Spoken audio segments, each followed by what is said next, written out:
De quantas provas e evidências de vida após a morte você precisa para formar a sua convicção?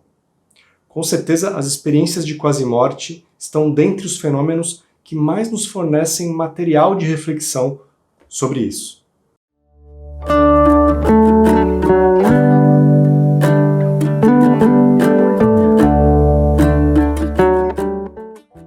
Que bom que você está aqui no canal Estrada Sem Fim. Meu nome é Áureo. E a EQM, Experiência de Quase-Morte, é uma vivência que muitas pessoas têm ao redor do mundo, em estados fisiológicos extremos, que não permitiriam, em tese, qualquer percepção, mas elas relatam experiências lúcidas, vívidas, transcendentais, que deixam inclusive memórias consistentes. Quem criou o termo experiência de quase-morte foi o médico norte-americano Raymond Moody Jr., e ele escreveu em 1975 o livro A Vida Depois da Vida, que se tornou um best-seller mundial, reunindo muitos casos que ele catalogou ao longo de sua experiência profissional. Esse livro vendeu milhões de exemplares por toda parte. E ele reúne casos também de diferentes culturas em que se percebe que durante as EQMs as pessoas têm percepções comuns, independentemente de suas crenças, de suas convicções. Então é comum sentirem-se fora do corpo, perceberem um túnel que as leva a uma outra dimensão, uma luz brilhante, perceberem também presenças, muitas vezes de pessoas amadas, já falecidas. É comum também passarem por uma espécie de recapitulação dos eventos da vida que experienciaram até ali, e também uma grande sensação de paz, de conforto, que as levam a relutarem a voltarem para o corpo, e também, após a experiência, uma perda quase que completa do medo da morte. Recentemente, neste ano de 2023, foi lançado este magnífico trabalho, Ciência da Vida Após a Morte, pelo pessoal do NUPES, Núcleo de Pesquisa em Espiritualidade e Saúde, da Universidade Federal de Juiz de Fora, liderados pelo professor titular em psiquiatria Alexandre Moreira Almeida. Ele, autor de mais de 170 artigos científicos que já foram citados mais de 7.000 vezes. Dr. Alexandre, portanto, e sua equipe, pesquisadores extremamente sérios, que reuniram o que há de melhor hoje em provas e evidências de que existe sim vida após a morte, de que a nossa consciência sobrevive à morte física. Tudo absolutamente referenciado em outros estudos, o livro traz centenas de citações, um trabalho realmente muito bem feito, que nós com certeza utilizaremos em outros vídeos, porque eu não poderia deixar de trazer para vocês aqui do canal o que há de mais atualizado num tema que eu tenho muito apreço, que é a intersecção entre ciência e espiritualidade. No capítulo que fala sobre EQM, os pesquisadores já começam citando um estudo que mostra que 17% dos indivíduos que sobreviveram a um evento onde houve risco de morte real, 17% deles relataram algum tipo de EQM, o que já é um número altíssimo, que não pode ser ignorado pela ciência, a não ser que os cientistas adotem uma postura dogmática, uma postura presa ao paradigma materialista que simplesmente não quer ter contato com nenhum outro tipo de possibilidade. Em termos de EQM, uma das principais evidências da sobrevivência do espírito são as chamadas percepções verídicas, ou seja, pessoas que durante a EQM conseguem perceber coisas que estão acontecendo num momento em que o seu cérebro físico não poderia estar tendo acesso a este conhecimento. Um exemplo de um caso citado no livro, trazido de um outro estudo, é o de uma americana de 35 anos que teve um aneurisma cerebral e foi submetida a uma neurocirurgia. Nesta cirurgia, o seu corpo foi resfriado a 16 graus, seu coração foi parado, seu cérebro foi drenado, ela foi colocada na mesa da cirurgia, com fones de ouvido, seu corpo totalmente monitorado, a sua resposta eletroencefalográfica era uma linha plana, ou seja, não havia qualquer tipo de atividade cerebral. E durante a cirurgia, ela relatou, obviamente o relato foi após, mas para ela foi durante o momento da cirurgia, em que o seu corpo estava nestas condições. Ela teve uma EQM. E durante esta EQM, em que ela se viu de um outro plano, observando a movimentação na sala cirúrgica, ela conseguiu trazer detalhes que, segundo a equipe da cirurgia, seria absolutamente impossível ela saber. Ela conseguiu dar uma descrição detalhada da broca que foi utilizada para fazer o buraco em seu crânio. Ela também conseguiu lembrar de uma das enfermeiras dizendo que ela tinha veias e artérias pequenas, e ela também lembrou que o fone de ouvido emitia uma nota Ré natural, o que foi confirmado depois. Todas percepções que ela não poderia ter acesso nas condições em que seu corpo físico estava pela ótica materialista. Um outro caso impressionante citado no livro foi extraído de uma das principais revistas médicas do mundo, a The Lancet, um caso narrado por uma enfermeira que passou por uma experiência muito interessante. Ela atendeu um homem que chegou já no hospital em parada cardíaca, suas pupilas não estavam reagindo à luz, o que indica uma não atividade em áreas profundas do cérebro. Este homem foi imediatamente colocado em manobras de ressuscitação cardiopulmonar e a equipe percebeu que era necessário entubá-lo. Então esta enfermeira retirou a dentadura que este homem possuía para fazer o procedimento da intubação e colocou esta dentadura numa das gavetas do carrinho de emergência.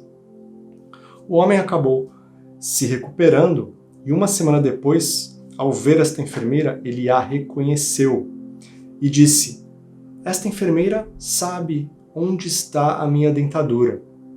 Está naquele carrinho de emergência, naquela gaveta deslizante, onde tem outros objetos", e descreveu o carrinho. Lembrando que ele já chegou no hospital em parada cardíaca. Era impossível ele ter acesso a essas informações. E foram feitas outras perguntas, ele acabou dando uma descrição muito mais completa da cena onde foi submetido àquelas manobras de ressuscitação, descreveu a aparência de várias pessoas que ali estavam e alegou que, inexplicavelmente para ele assistiu de tudo de um ângulo elevado, de cima, vendo o seu próprio corpo ser submetido a todas aquelas manobras e procedimentos. Os autores citam ainda uma revisão de estudos que mostrou que realmente os pacientes que passaram por uma EQM, eles conseguem lembrar de forma muito mais precisa tudo o que aconteceu com eles nesses momentos críticos, envolvendo manobras de ressuscitação, outros tipos de procedimento que ocorreram quando o seu estado fisiológico se encontrava em um grau extremo de fragilidade. E o índice de eficácia e de acerto chegou em 90%, o que é extremamente alto. Vários estudos feitos em diferentes países, como Estados Unidos, Itália, Bélgica, também mostraram que as memórias produzidas pela EQM, pela experiência de quase-morte, são tão ou mais reais do que as nossas memórias comuns. As memórias de EQM, elas trazem elementos perceptivos, sensoriais, envolvendo cor e som, por exemplo, trazem elementos contextuais, como tempo, como local, e também conteúdos emocionais.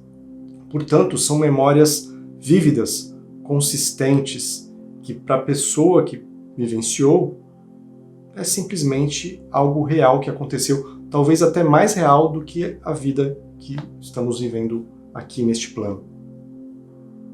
E um dado interessante é que 20 anos depois, alguns pacientes foram reentrevistados e estas memórias se mantiveram coesas. Os relatos foram exatamente iguais. Eles não tiveram a tendência de florear a experiência ou acrescentar ou se contradizer. Não, as memórias eram tão consolidadas que mesmo depois de 20 anos, os pacientes lembravam de tudo que aconteceu em detalhes e de forma exatamente igual ao que relataram décadas antes. Os argumentos contrários e as explicações alternativas para as experiências de quase-morte envolvem desde imaginação, medo da morte, falta de oxigênio no cérebro, desregulação neurohormonal e até uso de drogas, condições psiquiátricas. Mas os pesquisadores argumentam que tudo isso não explica completamente o fenômeno e reuniram alguns dos argumentos principais para embasar esta tese. Por exemplo, durante as EQMs, os pacientes mantêm uma consciência clara, mesmo num período em que o cérebro está eletricamente inativo ou gravemente prejudicado. As percepções geralmente são mais nítidas, mais reais do que as vivenciadas na experiência comum da vida. E as memórias destas percepções são extremamente lúcidas e consistentes. As experiências de quase-morte muitas vezes trazem impactos emocionais profundos que podem transformar a maneira como a pessoa enxerga a vida. E isso não acontece em estados confusionais vivenciados por pacientes em estados críticos. Algo que também só acontece em EQMs é o relato de ver o corpo de um outro ângulo. Em nenhuma outra experiência isso é relatado, só nas EQMs. É claro que também é relatado em relatos de experiências fora do corpo, mas fazendo uma comparação com estados de confusão mental de pacientes também em estados críticos, só nas EQMs é que se relata essa percepção de se ver de um outro ângulo. Durante as EQMs é muito comum se relatar também comunicação pela força do pensamento, na chamada telepatia. E os relatos, as características comuns dos relatos de EQM não mudaram ao longo do tempo, mesmo depois do fenômeno se tornar muito conhecido. Entre os pacientes que passaram por uma EQM, quando comparados sob diversos critérios por aqueles que não passaram, critérios médicos, sociais, instrução, enfim, diversos indicadores, não há diferença entre esses dois grupos. E os chamados danos cerebrais também não explicam o fenômeno, porque as EQMs acontecem também em pacientes que estão com o cérebro intacto, apenas ele não está funcionando no momento da EQM, em tese. Pacientes críticos também podem passar por estados de alucinações, confusão mental, mas estas experiências geralmente são muito assustadoras, fragmentadas. Os pacientes às vezes nem se lembram delas, ou tem uma lembrança confusa. Nas EQMs não acontece nada disso. E há também um dos argumentos principais, que são essas percepções verídicas. Lembra do caso da dentadura? Percepções verídicas que as pessoas têm durante a EQM, quando o seu cérebro, o seu corpo está totalmente fora de funcionamento normal, está simplesmente sem condições de perceber por meio dos sentidos a realidade externa. O que tira a hipótese da pessoa estar percebendo estes eventos com os olhos físicos, com os ouvidos físicos, e de estar memorizando estas vivências na memória física. Há algo mais ali acontecendo que a ciência precisa investigar. Diante destas evidências, deste conjunto de evidências, fica muito difícil sustentar que o espírito não sobrevive à morte física, que a consciência não pode se expressar e ter um funcionamento pleno para além dos limites do corpo físico. Com certeza as próximas décadas trarão novas descobertas e aos poucos iremos demolindo este paradigma materialista que ainda impede a ciência de progredir de forma mais rápida neste início de terceiro milênio. Muito obrigado por você ter ficado comigo até aqui. Quero te pedir, por favor, para deixar o seu like, se inscrever no canal, deixar o seu comentário com a sua opinião, quem sabe compartilhar este vídeo com alguma pessoa que de repente não acredite neste fenômeno. Será que a gente consegue convencê-la com tantos argumentos? Quem sabe? Vou deixar na tela final 2 vídeos. Um que fala sobre experiências de quase-morte que deixaram efeitos colaterais. E um outro só com relatos de amparos espirituais que aconteceram em ambiente hospitalar. Alegria! Você é um espírito imortal, vivendo num universo sem limites. Até um próximo vídeo, um grande abraço. Tchau!